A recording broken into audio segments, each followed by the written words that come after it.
Now, to get back to this clash of civilizations thing, Huntington's, everybody is flailing around for some paradigm, some big thing that you can use to control people. And Huntington's idea was clash of civilizations. So, there's Islam and us and all these other things. And the reason why the world is so disorderly is because you've got now with the Cold War going, you've got all these ethnic groups killing each other and so on.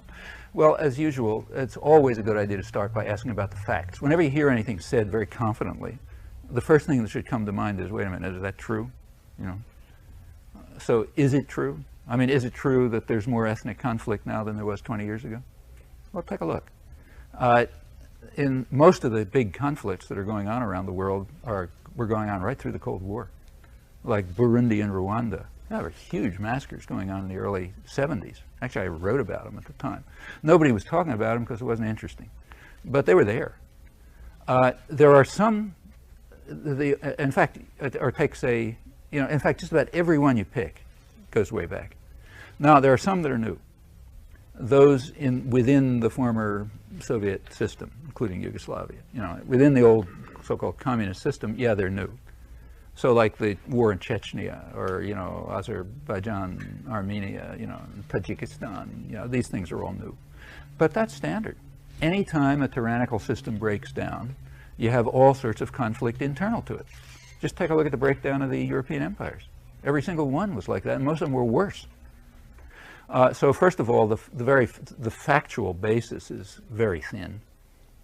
Now, what about the principle, clash of civilizations? Like, say, the big bad guy is Islam. Well, there are a few problems with that. The most fundamentalist Islamic state in the world is our big ally, Saudi Arabia. How's that fit? I mean, Saudi Arabia is a real, it's not fundamentalist enough for some of the people in it, but it's pretty extreme. Are we trying to undermine Saudi Arabia? Of course not. They're sitting on all the oil, In fact, they're our clients. That's a family dictatorship that we keep in power because they make sure that the money from oil doesn't go to the people of the region, but goes to London and New York. So they're okay. There's no clash of civilizations there. That's state fundamental. What about individual, like non-state? Well, by far the worst ones are the guys who are tearing Afghanistan to pieces.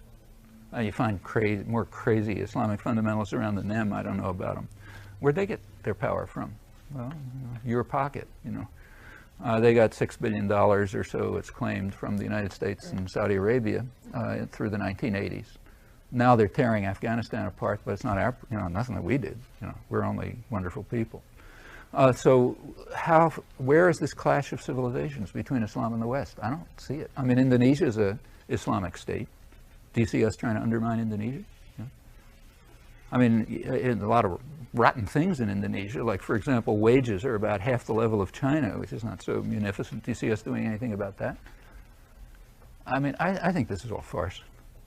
I mean, I don't mean to say total farce. Like, there must be a new paradigm, something that people can build their careers on and write books about and so on and so forth, which can then be turned into a device of controlling people. That part is true.